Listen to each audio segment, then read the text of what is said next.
Hey everybody, John the Other here, obviously. And I guess this is more comment on the Trump victory and the Clinton defeat.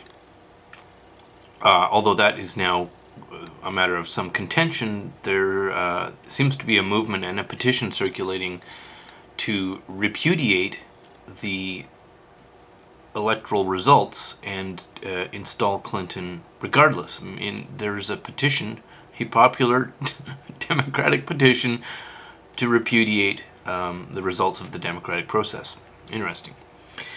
But to the progressives, and this is really who I want to address today, progressives, left-leaning people, liberals, all of you guys, and I'm saying these labels with no hint of insult. I'm just saying the left-leaning people, people who supported the Democratic Party, even people on the political right who just thought anybody but Trump, never Trump. We would like a Republican but not Trump. Although I think it's mostly the left who is now rioting in American cities and on social media screaming and crying that this is the end of the world, that this is a victory for racism, a victory for hate, a victory for regressive attitudes, a victory for stupidity, and a victory for all this negative stuff.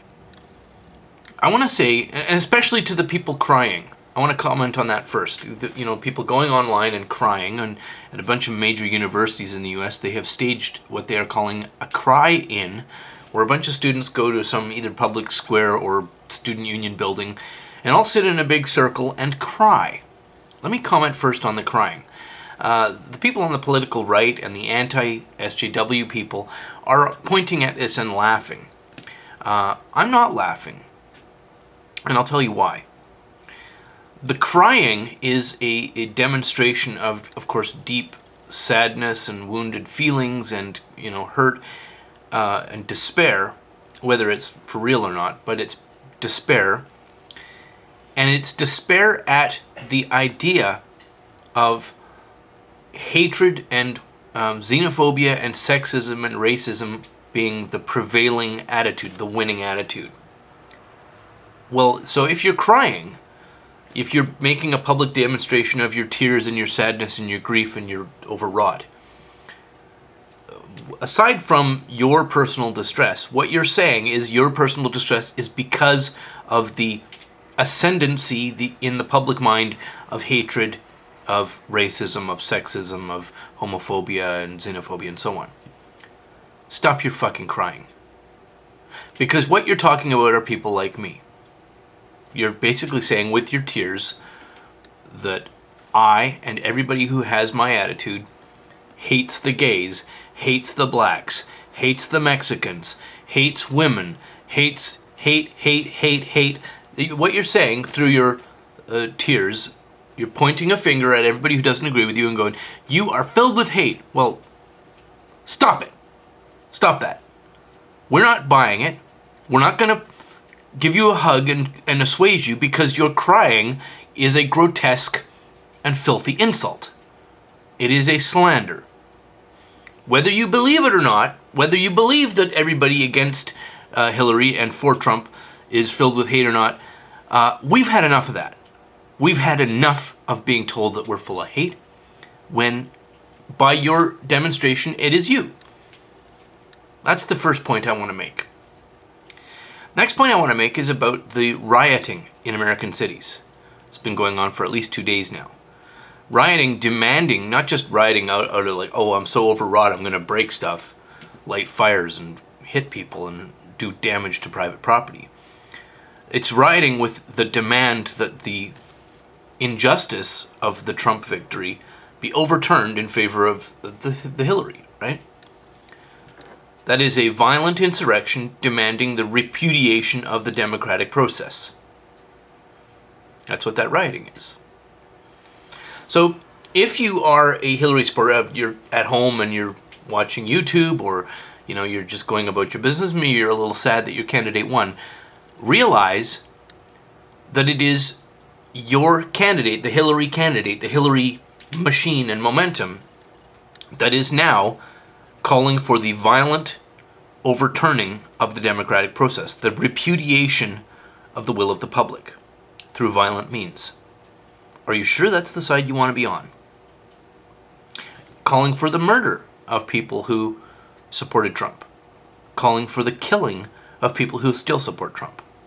Because he's a misogynist and a woman hater and a rape apologist and a xenophobe and a blah blah blah and all this other nonsense. No, he's none of those things.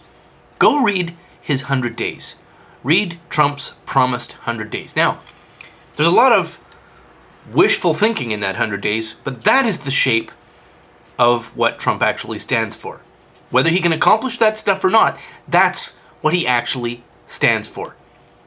Not this imaginary boogeyman that everybody is overwrought and rending their clothes and there's tears streaking down their face, or reacting violently and lighting fires on public property, burning cars and grocery stores and overturning mailboxes in their own communities because the democratic process worked. I'm very disappointed. I'm pretty sure, I can remember quite a long way back, that when the first black president was elected, the racist, xenophobic, hateful whites did not riot at that point. Unless I'm forgetting. Did the riots happen and I somehow missed it? You think Trump's a bad president? Deal with it like a grown-up. Don't call for people to be killed. Don't light things on fire. Don't break the private property belonging to your neighbor. Because you might say he's not my president. But if you behave violently or call for violence against people, then you're not my neighbor. Thanks very much for listening, and have a lovely day. And just one more thing. If you really think Hillary would have been the proper choice, Hillary was the correct answer, that you would even now prefer to have Hillary in place rather than Donald Trump, ask yourself this question. Where is Hillary when all this rioting and this public violence and calls for the murder of Trump supporters and calls for the killing of Trump? Where is Hillary in the media, in the news, making a public statement saying civilized people do not react to a political upset by calling for violence? Where is she condemning violence? Where is Barack Obama stepping forward from his continued post at the White House? Where is there some video footage of him saying everybody needs to just calm the hell down and stop acting out in violence and stop calling for violence and murder? Where are either of these two noble people that you would prefer to have in charge calling for an end to violence and an end for threats of murder? The answer is nowhere. They're not doing that. Thanks for listening, and have a lovely day.